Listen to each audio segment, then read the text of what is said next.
الراقصة المثيرة للجدل إليسار حياتها عبارة عن خلطة غريبة جدا، مسيحية والقرآن بيريحها، ومهنتها الحقيقية قبل الرقص مفاجأة مش هتصدقوها. تابعوا معانا في الفيديو ده وهنحكي لكم كل حاجة عن إليسار بالتفصيل.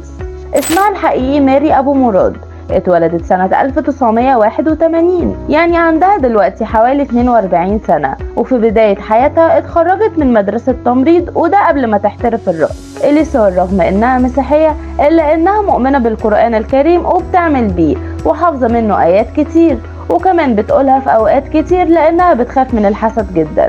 الراقصة إليسار كانت في حوار مع نزار الفارس واتكلمت في الموضوع ده وقالت: انا مسيحية بس ايماني كبير بالقرآن الكريم وحافظة ايات منه، بسمع سورة البقرة وقبل ما بطلع على المسرح بقرا المعوذتين وبحس اني برتاح وبكون حاطة عباية عليا. كمان الاعلامي نزار الفارس بعد الحلقة قال انه شغل سورة البقرة بصوت الشيخ مشاري العفاسي، وإليسار كانت مبسوطة جدا وكانت وقتها لابسة لبس محتشم وهي بتسمع القرآن الكريم مش بدلة رقص. إليسار حلم حياتها انها تمثل مع محمد رمضان في عمل فني، وسألوها كتير عن سر عدم جوازها لحد دلوقتي. ردت وقالت ان الجواز من وجهة نظرها تقييد للحرية وخنقة على الفاضي، وهي بتحب تكون على راحتها على الاخر، بس قالت اول لما الراجل يتكلم عراقي بموت فيه.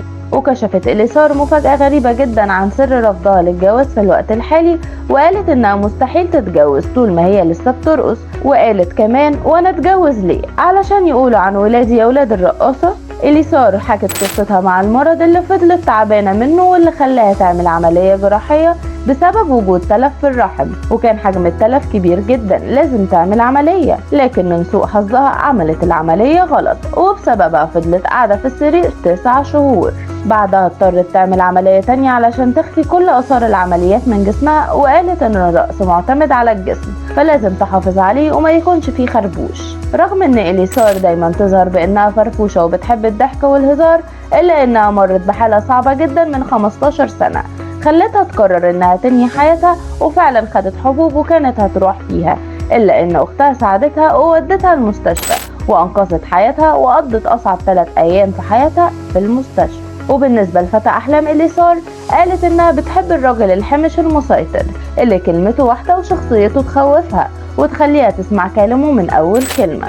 إليسار كمان اتكلمت عن الإعلامي تامر أمين وقالت: أنا قابلت تامر أمين في برنامج على قناة MBC، وكان شخص محترم جدا وذواق للفن الشرقي، ولما قمت رقصت أشد برأسي وقال إن رأسي محترم وملابسي جميلة. كان طلع إشاعات على الراقصة إليسار قبل كده إن المسؤولين منعوها من دخول مصر، وكمان اتمنعت من التمثيل في أي عمل فني مصري، بس هي طلعت ونفت الكلام ده كله، وشكرت الفنان أشرف زكي نقيب المهنة التمثيلية علشان هو ساعدها في حل المشكلة.